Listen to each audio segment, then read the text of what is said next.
They want those immigrants, and he says, all right. And I want to get to there's like 11 big destinations. And before I ask you that question, you're flying back to San Diego next week, all right? Well, the end of this week, so.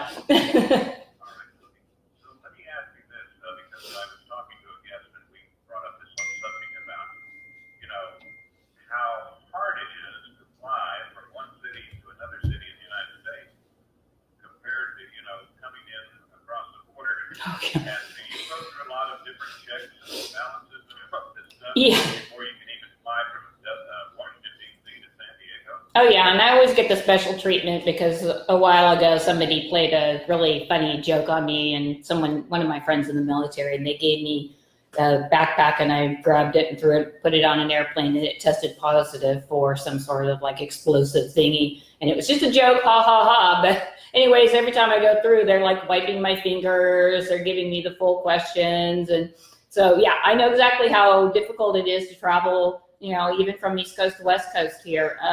Yeah, I mean, if you're coming across the border lawfully, I mean, usually in San Diego, it's like a 2 to 3 hour wait. So, I mean, it's a line, and then, you've got to have all your papers in order or paid off the inspector. And then, you're into the United States. We have rules and laws, we have them for a reason. And right now, it just is simply easier and for a lot of people and a lot of people with not so good intentions to cross the border illegally.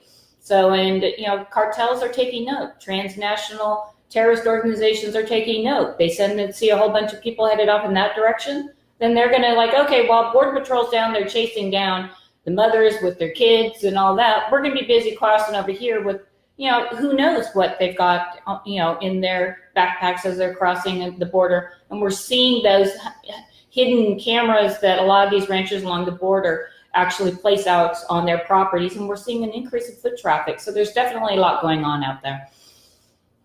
Yeah. So the friend, he or she, you made up and forgiven them then, right? Yeah, so yeah. Should I add almost convicted criminal Kimberly Dvorak on your bio? No, your bio is already too long. Yeah, no, we'd be here until next week, yeah.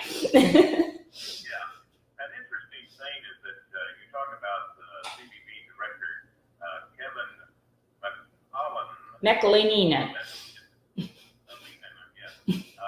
Went on CNN. Do you think they got the questions or the answers, that they really wanted out of him, CNN? Well, I mean, what his job is to enforce the laws that are on the books. And for a lot of reporters, they want more. They want something else. They want, to say, look, oops, we got you. Look, you rounded up somebody you weren't supposed to. This is a person who is going to continue to enforce the laws on the books. And if that means that they're overflowing in their facilities in Laredo, in San Diego, wherever the case may be, they will be moving these migrants and they are going to be detained. And as we saw a week and a half or so, I think we talked about this last week, that, the Ninth Circuit came in on Trump's side with this. I mean, these people cannot just come to this country and become part of the fabric, which they are all hoping will happen, that we'll just forget about them. But, the numbers are swelling to such a degree that where push comes to shove on this, and I really give the American people who live outside of the East Coast and the West Coast, in what we call the flyover country, these great Americans, they're looking at their pocketbooks and they're looking at what these people are getting, and they're putting their hands up. They're like, are you kidding me? I mean, our roads are terrible. It means I've got to put new tires on my car, every year maybe instead of every 2 years, because the roads are a mess. People are starting to figure out the financial burden upon this country. And anybody on any network that says otherwise, that there's no financial burden on this country, there is a tremendous burden on this country, especially in states like California, where it's a traditional navy blue state. So lawmakers, they're not really worried about sending any of the tax dollars that comes from California back to California, because they know it's a reliable blue state. So some of these voters are starting to wake up and go, wait a minute, I'm going to raise my hand here. That's not right. And so we'll start seeing some change on that. I think this is where you're going to start seeing that push comes to shove moment here. California, and I bring this up quite frequently, when you get to what's about to happen, and that's the census count. The more people you have, the more representation you get to have, and it's not like we don't have enough electoral votes already, but the more the merrier. And remember, if you sneak across the border and you get the free housing, the free education, and everything else, remember who gave it to you, and that's the Democrats. So be sure to vote Democrats. So, it's been working, right? Yeah, and then and also we know in 2020 we have the census coming up. So, and those are also numbers that are taken, and they aren't asking if you're in the country legally or not, but those numbers are counted, and those can go towards redistricting,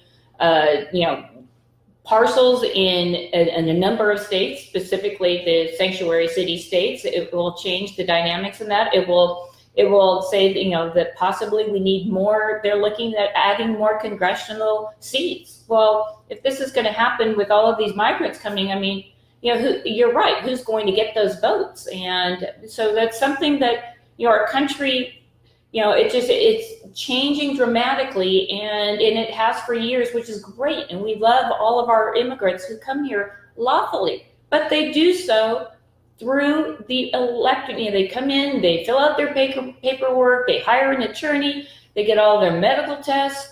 They have, they come through. It takes years for them to get through. And those, I say this all the time, they are the best citizens that this country has because they vote every election, they pay attention, and they know the rules, they know about the Constitution because they had to pass a test, unlike our kids in school anymore. So they actually do make the best citizens. I want to get to the top destinations here in a moment, and back on the census where it always helps. But two things, okay. Number one is the Washington Examiner released a report that a Department of Homeland Security pilot program using rapid DNA testing at the border just found that nearly a third of the adults bringing kids across the border weren't biologically related to the children in their custody. Yep. And I bring that up because whenever you hear the other side going, it's for the children. Yep. Don't put them in cages, like your president did, Obama. But here it is. That's a big percentage. That is. Coming back, they have one here. The guy says, "Yeah, we saw this one little innocent kid about 5 or 6 times." And that kind of woke them up. Yeah. Go ahead. Yeah, as a parent, again, this comes down to, they say their kids are getting sick, starting to get warmer as they try to, cross the desert into America as summer comes on here. Again, as a parent, you would never put your own child through something like that. In fact, we have an agency, Child Protective Services, that if you do something like that to your child, they promptly take your child from you. You're thrown in jail. You got to go through all kinds of probably psychotherapy. I don't know the exact process, but in the end, they try to place your child with someone else in your family. But they take your child away for doing something like that. And we're supposed to trust that these people that cross the border with no paperwork, and we have no idea where they are, we have no idea where they came from, really, they speak a different language, we're going to believe whatever they tell us, is their story. And, and as we know, we're seeing some of these DNA results come back, and it's like a lot of us had suspected. So this is just proof that, they're using children. And, who in their right mind wants to welcome people into our country who's using children in that kind of manner? That's not American. That's not what we do here. But they're voters. They're potential voters, I guess. And on the other side of the coin, Kimberly, you don't want to lock up the kids that don't belong to that guy in the cage. You know what I'm saying? Yeah. Because then that would be another, jump up and down. Look what the Republicans are doing. Yeah. Well, when they talk about Republicans doing it, actually CNN, I think it was kind of an off-the-cuff remark. They didn't realize that they were making a valid point here. They were saying in the last 10 years, this immigration stuff has kind of been mixed up. Now, of course, we know that for 8 of those 10 years, President Obama, who's a Democrat, was in office. So I gave him a lot of brownie points for making that statement. And I think that, once they said it, they're like, oh man, that's not what I meant to say. But occasionally they do come out with things like that, and it's absolutely true. Both parties are to blame on this. And the president continuing to say we need to build that wall, that's one of his core promises to his base. It's why he won in Pennsylvania. It's why he won in Wisconsin. It's why he won in blue or purple states, because the American people are tired of having to pay for people who are coming here. And another example, I guess, would be HUD. Over the weekend, Ben Carson, who's the director of HUD, obviously an African-American, brilliant doctor, he came out and said now that he's going to start enforcing the law when it comes to these people coming and getting housing subsidies, because the U.S. government is paying for millions of dollars worth of housing subsidies and making Americans wait on a list that's somewhere around 3.5 to 4 years to get into, housing subsidy projects so you can live. A lot of this money is going to illegal aliens, and they, and it's against the law. So, of course, now Ben will be taking a lot of flack from mainstream media saying he's a racist, even though he's African American. But what he's doing is what a lot of our, sheriffs and our border patrol across the country, they're enforcing the laws that are on the books. And if Congress wants to change this, please feel free. Come back back here to DC, work together, change all the laws, and then I guess we'll all be happy and move on to something else, like maybe rebuilding our country for a change.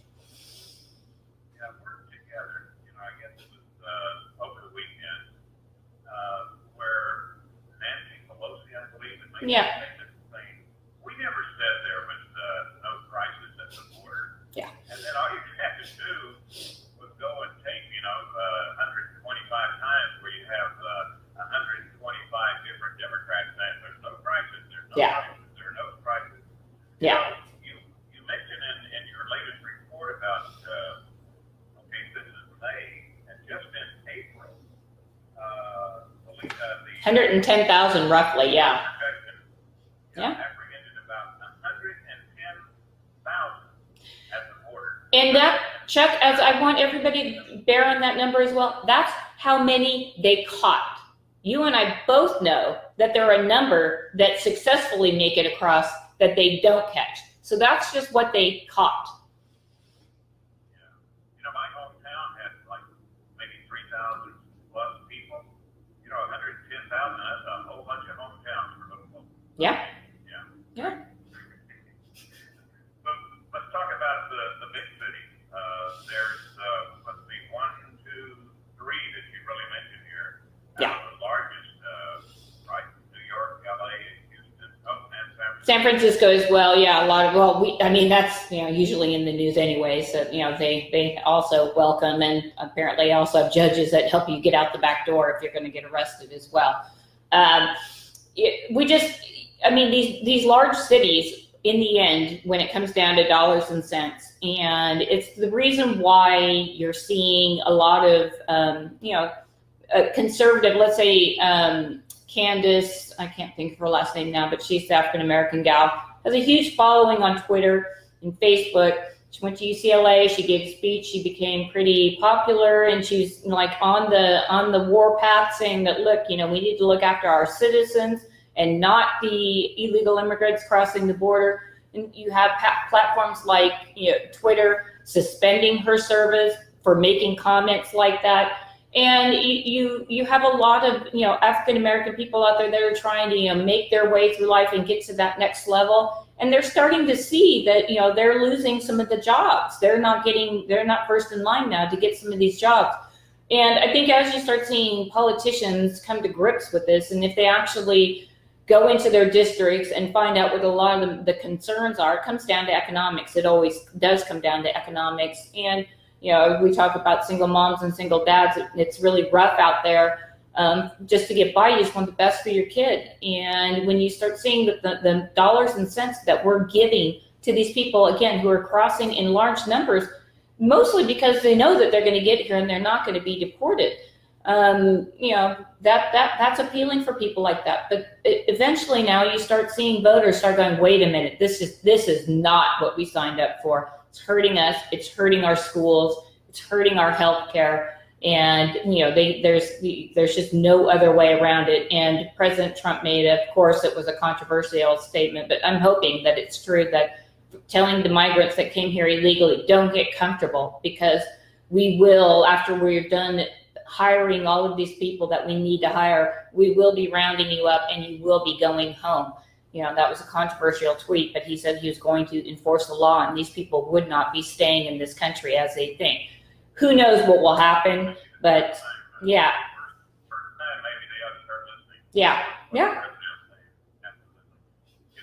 Coming up on this break here, and I just want to mention, that they were moving the illegals from one port in Texas where you cross to Del Rio, Texas, over run.